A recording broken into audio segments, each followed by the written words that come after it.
pour ëllëgam. waaw foofu c'est ça foofu la. mais ñun affaire bi nii. waaw jëriñu ñu.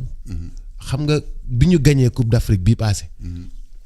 On n'a pas utilisé l'image des Lions pour attirer des touristes. On n'a pas capitalisé. Tabaxuñu fi yeneen stade tey football moo ñu indil ndam li yëpp àdduna bi yëpp di ñu tudd tey yaa ngi si biir cité kër góor gi amoo fu xale mën a footballé bàyyiwuñu fi benn espace Sicap bu muy tabax cité kër góor gi bàyyiwu fi benn espace boo xam ne xale mën na fi footballé. c'est très grave. non dama maa ngi wax ak yow. oui. feneen ak feneen ak feneen. même terrain football yi ñu fekkoon fii sax. def nañ ko jël nañ ko jaay nañ ko. waaw te pourtant. li gën a mag football moo ñu ko indil. li marketing bi gën a mag ci àdduna bi ñu am tey football moo ñu ko indil mais comment capitaliser sur ça. moom gis nga nag buuba xam nga loolu déjà balaa ngay wut sax le capital extérieur. tu parles aux jeunes sénégalais. ah wala à la plupart des sénégalais.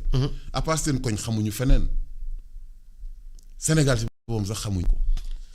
tu as vu alors que gis nga man bon maa ngi def sax benn post bon ci jour férié bi noonu di tooñ quoi y a des gens qui l'ont rien compris wala dara gis nga man tey bu fekkoon man maa nekkoon ci nguur bi. Lions yi gagné kii bii nii. je ne fais pas de parade à Dakar. foo jëm. dama leen di yóbbu partout au Sénégal je les amène partout. mais booy amuñu jot. dañuy non xaaral rek boobu may ma tuuti rek. waxuma booy yi football. c'est-à-dire que ni. coupe bi ci boppam. voilà mooy dem fekk ji région yëpp. partout. tu vois je crée peut-être une semaine de la coupe une quinzaine de la coupe. un parcours de la coupe. c'est comme ça tourisme bi ngay wax noonu. balaa ngay laax jaay. nga laax lekk. tourisme intérieur. c'est amul lu ko fi kii amul mais je te dis c'est-à-dire sénégalais yi rek seen bopp xamuñ sax seen dëkk. des merveilles seen yu Sénégal fii boo leen wax Île Saloum du Saloum xamuñu ko am boo leen di wax Tamba pour ñoom ay fonctionnaires yu ñuy punir lañ fay yóbbu alors que foofu la forêt yi nekk boo maanaam tu vois quoi tous ces trucs là c'est-à-dire il faudrait que ñu doxalee neneen il faudrait que ñu faire en sorte que pourtant Matar Ba defoon na tournée ak coupe bi dem na ci région yi. je me rappelle dem na ci région yi. je me rappelle très bien. Et j'avais beaucoup apprécié ça mais ce que je veux dire moom mooy battage bi mu war a am. tu as vu.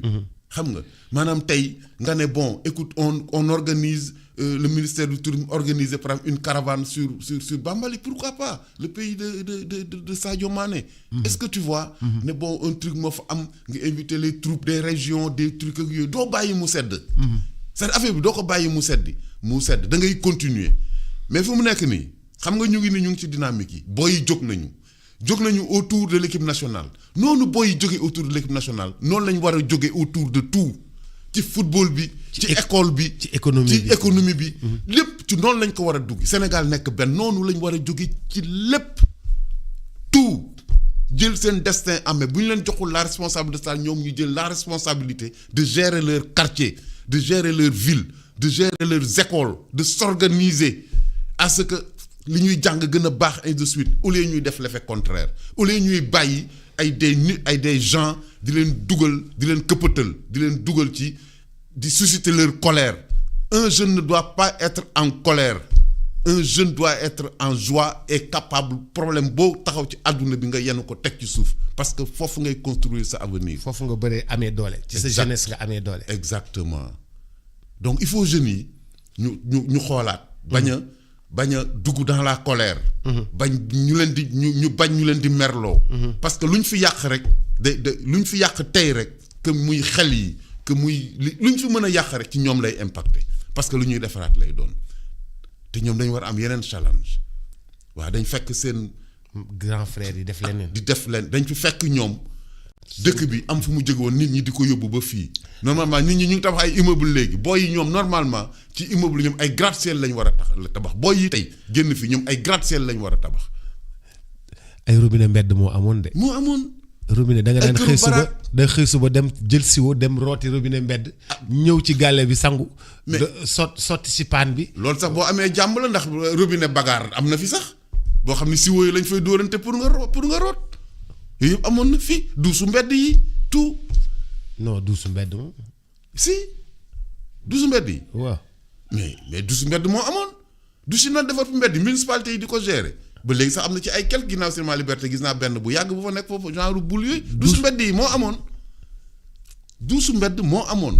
da nga daan génn sa kër dem ci douche mbedd bi yore satala bi dox dem si douche mbedd bi ñëwaat. c'est comme ça kër yi am mais déggoo kër yi amoon ay douche ak yooyu tuuti la c'était des quartiers tous ces quartiers flottants là ay kii la ñu amoon ay douche mbedd yooyu am na fii mais yëpp waxuñ ko jeunes yi aussi il faut ñu xam ni que dañoo liggéey dëkk bi ba mu yegg si fii ñoom waruñ ci yàq dara ci xel mi ci science bi et tout et puis ñu war xam benn affaire ne que gis nga le sénégalais il faut que sénégalais bi xam moom mooy kan xool nan la ko àdduna jàppe ak nan la ko àdduna di xoole mu yéeg foofu sénégalais yi bàyyi di tuutil seen bopp parce que tuuti wuñu.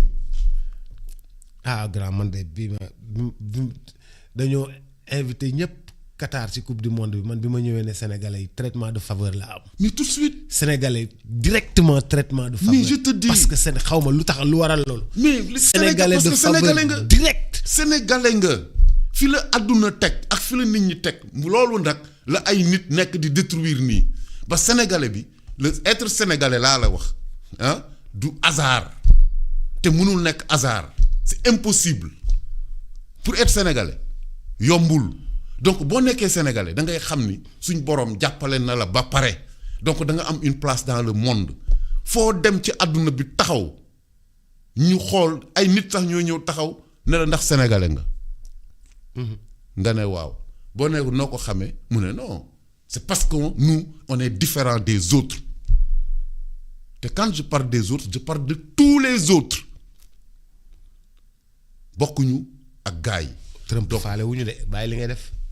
Alaaji Daouda Trump. waaw xam nga moom un ami me dit que ni Trump fi mu xam nga Trump ni mu enrichir mu doon ñëw ci ghetto yi ay quartiers yu défavorisés yooyu jënd quartier yooyu def ay immeuble am xam nga ay Harlem yooyu à l'époque Harlem ghetto la woon. waaw c'était la misère ak moom façon quartier yooyu Trump nag fi mu nekkoon fi mu amoon say bureau boobu temps kii la sax mu ngi commencé def ay immobilier ak yooyu en face ay sénégalais ñoo fa nekkoon. donc chaque jour il prenait la peine ñëw wax ak ñoom ne leen dama leen jox xaalis pour ngeen jóge fii sénégalais yi di wax ak moom xam nga Sénégal. marché sénégalais la woon baax. waaw ba ay kii sénégalais yu chaque jour mu ñëw fa. c'est un ami qui me raconte ça qui est allé dans ces kii là parce que su ma mon fils ma doon wax affaire boobu après moom ma xam ni ki ma woo ko di ko wax mu ne ma sénégalais rek la xam de tous les peuples du monde Trump sénégalais yi la ci gën a xam dafa dem di wax ak Sénégal di wax ak ñoom ba mujj gi mu may leen jàmm. di kii ak ñoom. dafa bëggoon ñu jóge foofu. waaw parce que ay immeuble yu bëri yu bëgg def foofu. sénégalais nag. dañuy ñëw angle bi gën a nice ñu def fa marché de. ba pare nag di ko négocier di gérer di kii c'est ça l'intelligence de ce peuple là. on est un grand peuple. on est un grand pays. loolu lañ war a kiyal xale yi au lieu ñu ne lan di propagande xale naan Sénégal du dëkk ay kii fi ba boy yi gëm ko di dugg ci gaal yeeg yooyu di wuti ji loo xam ni fii lañ ko bàyyi. maa ngi lire tey benn affaire boobu qui m'a fait très mal ci fajar gi noonu. dama ubbi kii man je lis beaucoup les réseaux sociaux là gis benn boy bu ne dafa am 650 000 francs lañ koy fay par weer léegi da doon laaj conseil dafa war a dem Canada ndax mu bàyyi 650 dem Canada ça m'a fait tellement mal ma ne voilà Sénégal moo gën Canada téeméeri junni yoon bokkuñu. ay déet waay. non donc attends même ma ñëw rek xam nga nit ki buuba il ne faut da ngay gérer sa liberté xam nga sa liberté moom mooy lan la première liberté. moom mooy d'appartenir à une communauté. yow nga nekk Sénégal gii. jànge fii xaw ma looy def loo fi mën a jàng. yaa xam ndax bijoutier nga fi jàng yaa xam ndax commerce nga fi jàng yaa xam ndax lycée nga fi jàng université nga fi jàng ba génn. bañ lay woo di la fay 650 000. amuloo dara looy def di wutali un pays froid. liw ba kii bu dul fora ba ma nga feu de forêt yi bu dul feu de forêt yi ñu nga cëlale ou boo fa demee li ngay njëkk a def mooy wéet amoo fa bàjjen amoo fa yumpaañ amoo fa kii amoo fa benn chance même gel sax boo ko buggee takk jabar da ngay toraas daal ñëwaat Sénégal maanaam nga abandonner toute cette chaleur là abandonner la chaleur humaine bi am Sénégal abandonner ton pays bàyyi li nga fi am lépp 650 000 pour benn nit ñu la koy fay boo ci mënul def dara boo demoon Canada ñu lay fay 100 millions sax doo ci def dara d'ailleurs doo ko fa am sax nga ne da ngay xalaat ne maa ngi fayeeku 650 000 Sénégal boo fi fayeeku 650 000 yow ak kii fayeeku 5 millions Canada yéen a bokk àtte te différence bi moom mooy lan fii yaa ngi yor sa 650 000 yaa ngi gis say mbokk yaa ngi gis say xarit yaa ngi dans ton pays boo xam ni duñ la stigmatiser te fii yaa ko moom parce que li la indil ba ngay gagné 650 000 yooyu noonu xam nga donc war ngaa mën a fay bor boobu. waaw est-ce que tu t'imagines une jeunesse des personnes qui pensent comme ça ce ne sont pas les bons exemples. Oui, mais là-bas dafay attirer nag. lan moo leen fay attirer. le confort. mais les 650 000 comment c'est bâti. 650 000 les immeubles l'ordre. La propreté. loolu nag. mais nga defar ko le marketing que ce pays-là organise. di la ne dama lay defal cité résidence man sama téléphone ngi nii chaque jour ñu ne ma chaque jour. buuba résidence chaque jour mu ne ma ndax bëggoo résidence. buuba wala sama téléphone xaara. non man loolu lijjantiwu ma ko. non xam nga lu ma lijjanti. chaque jour ñu ne la ndax. loolu ñun dañ ko mënul def bëgguloo dëkk si. bëgguloo nekk résidence bëgguloo nekk citoyen. kaay ñu wax la boo ñëwee fii dinañ la accueillir defal la kii defal la lii dëkkal la sa premier mois yi dinañ la jàppale defal la beneen formation chaque jour ñu ne la kaay dëkk si mais xam nga marketing boobu dëkk bi exercer ci yow. buuba waaw xam nga kooku lim lay wax yëpp. am nga ko fii ba pare. yes Canadian visa expert. non buuba déglu ma dama ni. waaw dama ni. loolu kooku lim lay wax yëpp amoo ko fii sa dëkk ba pare. am nga ko fii lim lay wax yëpp am nga ko fi. yow lan moom mooy kii le complexe juste ne maa nga jëm Canada parce que ay nit ñoo fi indi sa affaire boobu noonu mais lim lay wax noonu yëpp loolu mu lay proposé yëpp am nga ko fi déjà te yaa ngi sa biir mbokk yaa ngi sa biir dëkk war koo defar li ngay wax ne dafa am Canada loolu ordre beeg affaire yooyu et tout lan moo ñu teree ñun ñu defar ordre boobu lan moo ñu teree ñun ñu setal suñu koñ lan moo ñu teree ñun ñu am discipline ba ñooñu mel ko pourquoi ñun loolu mënuñ ko def di xool ñoo xam ni man de rus naa loolu. toog suma dëkk mënuma koo defar fekk kuy defar dëkkam fële ba mu pare ma ñëw fa di xaaraan duma ko def waaw. non grand demeewul noonu. mais non li nga wax noonu la demee. non comme si on est incapable nous de mettre de l'ordre dans nos vies de construire nos immeubles d'avoir de la discipline ak yooyu loolu nga wax ne loolu la gars yi di proposer. ak boo ñëwee ñu jox la kër jox la lii jox la laa. fu ñu la koy joxe. dëkk boo xam ni dëkku jàmbur la yow sa dëkk loolu man mënoo ko fay def xanaa ñun ay bàyyi ma la ñu. il faudrait que c'est justement ça nag le problème. Résidence permanente au Canada. Résidence permanente au Canada. Man, je préfère une résidence permanente à Kédougou qu'au Canada. Lu may wuti Canada. Rien à cirer. Ba de bul wax loolu. Mais si. Bul wax loolu. Si parce que fii samay mbokk fi nekk ak li ma moom du ma doxe wet foofu du ma fa dem ñu may restreindre sumay liberté wala quoi que ce soit. te man dama am devoir non seulement respecter suma dëkk mais defar ko pourquoi may dem dëkku jàmbur ñoom bi ñu bëggee defar seen Canada dañ ma faawoo non. Il faudrait que ñu inverser tendance bi il faudrait que nit ñi moo tax ñu war a xam ñun li ñu moom yor ko. respecter ko xam ni ñun li ñu moom ce n'est pas n'importe quoi. on vaut téeméeri yoon plus que les Canadiens. lan la Canadiens ñooy ñan dañuy dara ñun on est des Sénégalais fu ñu taxawee Canadien taxaw ñu ne Sénégalais duñ xool Canadien ñun lañ xool Canadien dañ toj fenn.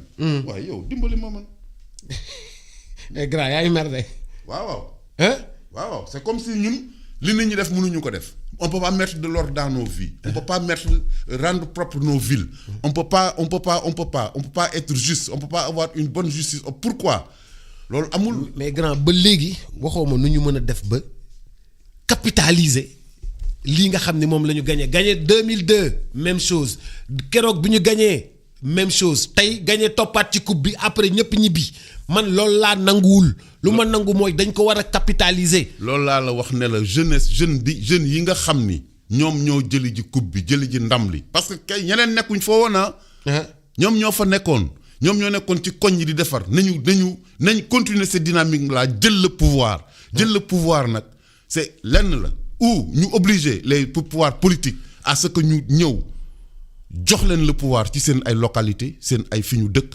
jox jeunes yi seen quartier ni ñu defoon ba koy peinture ak di ko defar ak yooyu nañ jox jeunes yi ñu administrer seen quartier de manière officielle c'est-à-dire que loolu la boy yi soxla wane nañ ko parce que bu ñu jëlee seen koñ di ko defar di organiser seen affaire. mooy mën nañ defar koñ yi mën nañu jël état beeg municipalité yi mënuñoo defar koñ. non ñoom ñoo ko defaral seen bopp. donc ñoom am nañ te état bi joxu leen dara. municipalité bi joxu leen dara. voilà kon ñoom mën nañ jël en charge seen i quartier dans tous les domaines. Sénégal kon sénégalais yi dañuy déconner parce que ñoom bi ñu bëggee koñ bi set bi ñu bëggee koñ bi rafet bi ñu bëggee aménager koñ bi bi ñu qualifié final defar nañu lépp ça veut dire que kon mën nañ ko. exactement léegi nag un état boo xam ni dafa responsable et des hommes politiques avisés et responsables dañuy jox le pouvoir à ces jeunes et jox le pouvoir à ces jeunes là c'est de les responsabiliser de faire des administrations de quartier ne jeunes yi quartier baa ngi nii vous avez un gouvernement toi tu es ministre de la santé qui il est ministre de l'éducation qui jeunes yi jël seen quartier même police bi fay am même les impôts et domaines toutes les administrations ko jox ko jeunes yi mais dañ koy doxal c'est pourquoi je dis aux jeunes si on vous donne pas le pouvoir prenez le pouvoir mais en prenant le pouvoir c'est de fait c'est-à-dire que ni doo ñëw topp ay nit yoo xam ni seen ëllëg ñi ngay defar ñoom ñu bala fa yow sa dara wóorul prenez en charge comme ngeen ko defee ci CAN bi fii vos quartiers administrez vos quartiers obligez l'État à vous reconnaître de telle manière que dans le quartier mu mel ni équipe nationale ba nga xam ni tu as vu ngeen di passante di dugal parce que équipe nationale booy bi dugal but bi ca góol ba la jógee d'accord ñu dem dugali ko ngeen bañ a déglu ñi leen di wax ak ñi leen di jëf ba pare nag comme di leen ko fàttaliwaat encore une fois de plus dans 30 ans vous serez tous des vieux et dans 30 ans ni àdduna bi nar a demee si vous êtes des vieux te amu leen ay moyens de vivre yoo xam ne yéen a ko préparé tey vous êtes foutus comme je le disais la dernière fois di nga toog ba bëgg a téléphoner yàlla est-ce que boy yi nu ñu yaroo joueurs yi mais kenn utiliser wul seen aura. je te dis aura wu Sadio Mané jëfandikoo wuñ ko aura wu Kalidou Koulibaly gis nga boy yi dañoo am xaalis ba pare yaru gis nga demuñu fenn di battre man Sadio nu ko boo xale bu jigéen boo xoon Sadio Madio waaw musuma dégg interview wu Sadio man rek yow mi waaw musuma ko dégg man rek maak Orix man rek dégg nga man rek je l'ai jamais entendu parler musuma ko dégg ñu ne def na lii gis dara maanaam un jeune exemplaire un leader exemplaire léegi nag gis nga Sadio ni mu nekkee ce jeune exemple noonu la jeunes yi war a inspiré woo nekk des commerçants exemplaires des leaders chez les commerçants dans la rue ci koñ bi seen kër machin et tout yooyu yëpp jeunes yi challenge yooyu lañ war a am ba pare génn ci nag ne écoute voilà damaa war a def ay xawma lan di saaga mag ñi di kii yëg yooyu loolu du la yóbbu fenn loolu boo ci carrière xam nga fan ngay mujjee comme pa bañkat benn paa la woon ñëw nekk ci koñ bi moo nanga ma nga ca grand place ba suba ba guddi nee na moom ci ay waxam way xaw ma fan la nekkoon ci àdduna bi xaw ma tubaab yi geer ko amoon na xaw ma ban façon alal ak jabaru xaw ma lan gaa yi geer ko foofu mais mu jëngu kii ak yooyu moom mooy raconté di wax te pa bañkat ba mu deewee koñ bi nag ñëpp jàpp ko pa guerrier yooyu quoi ba tudde ko pa bañkat mais pa bañkat ba mu deewee néegam benn sabadoor lañ fa fekk benn satala benn peeru dàll xam nga sandal bon après finalement tu as vu donc wax na toute une vie te au moment de mourir fekkuñ fa dara gars yi ne non pa bi effectivement waa kër gi pour kii sàng suñu ne waa pa bañkat nag c'est que tubaab yi ñoo nangu woon alalam ak yooyu ci la ñibbisee ak affaire yooyu na boy yi nekk bañ a nekk ay pa bañkat